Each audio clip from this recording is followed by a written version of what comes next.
दूसरी तरफ से ईरान भी खामोश नहीं बैठा है और ईरान की जानिब से दावा किया जा रहा है कि फिलहाल आबनाए हरमुज को सभी जो बहरी जहाज हैं उनके लिए बंद कर दिया गया है। बड़ी और अहम खबर आपको बताते चले कि IRGC की जानिब से अमरीकी हमलों के बाद आबनाए हरमुज बंद करने का दावा किया जा रहा है। IRGC की तमाम बहरी जहाज़ों को सख्त वार्निंग दे दी गई है और उसके साथ साथ ही आबनाए हरमुज से गुजरने वाला हर जहाज निशाने पर होगा, ईरान की जानिब से कहा गया है और सभी जहाज़ों को ये वार्निंग दे दी गई है। खत्ते में कशीदगी में इजाफा होने का खदशा जाहिर किया जा रहा है और आलमी तिजारत को खतरात इस हवाले से लाहक है। बड़ी और अहम खबर आपको बताते चले कि एक बार फिर मशरिकी वुस्ता के अंदर कशीदगी बढ़ने का इम्कान नजर आ रहा है। ईरान की इस्लामी इनकलाब गार्ड्स IRGC ने दावा किया कि अमेरिका के हालिया फिजाई हमलों के बाद आबनाए हरमुज को तमाम बहरी जहाजों के लिए बंद कर दिया गया है और इस सिलसिले में एक इंतबा भी जारी कर दिया गया है।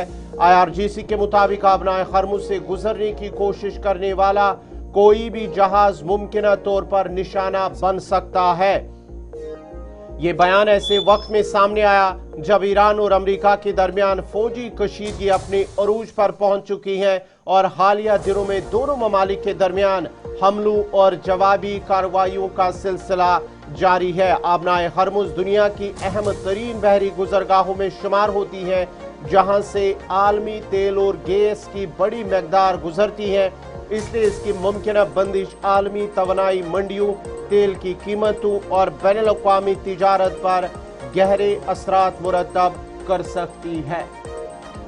बिल्कुल नाज़रीन, दूसरी जानिब बैनुल-अक़वामी मुबस्सिरीन इस सूरत हाल पर गहरी नजर रखे हुए हैं, जबकि खित्ते में सिक्योरिटी खदशात में इजाफा और आलमी बरादरी की तशवीश भी बढ़ती जा रही है।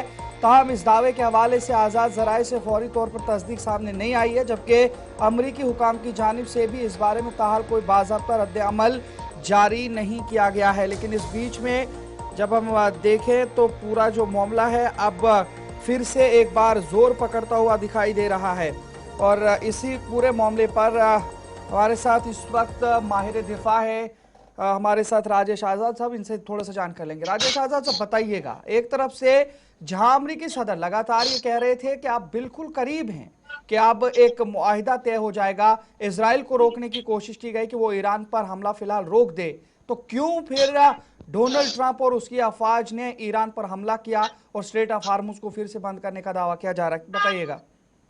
जी शुक्रिया इद्रिस, बहुत बहुत शुक्रिया आपका, तमाम गुलिस्तान के दर्शकों का जो इस वक्त हमें देख रहे हैं।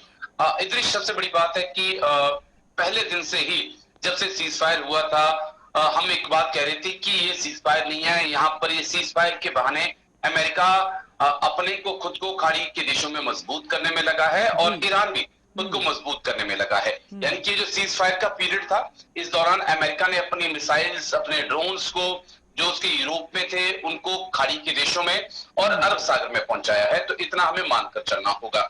और रहा ये सीज फायर टूटने की बात, ये जो लगातार 2 दिन से हमले हो रहे हैं, तो इस इसको हम ऐसे समझ सकते हैं कि ईरान अमेरिका की शर्तों पर झुकने के लिए तैयार नहीं है। डोनाल्ड ट्रंप साहब जो मर्जी कह लें, ईरान अपना न्यूक्लियर नहीं छोड़ सकता है, ईरान परमाणु हथियार नहीं छोड़ सकता है, ईरान हॉर्मुज पर अपना कंट्रोल नहीं छोड़ सकता है और साथ ही ईरान जो है वो हिजबुल्लाह, हमास और हुती को अकेला नहीं छोड़ सकता है।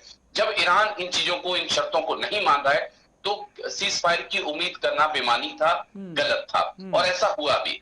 और दूसरी तरफ हमने देखा कि इजराइल लगातार लेबनान पे अटैक कर रहा था और ट्रंप की चेतावनी के बाद भी नेतन्याहू ने अटैक लगातार जारी रखे और हमने देखा लेबनान में कल भी अटैक हुए, परसों भी अटैक हुए और ईरान ने साफ कर दिया था कि लेबनान पर हमले होंगे तो हम जवाब देंगे। ठीक।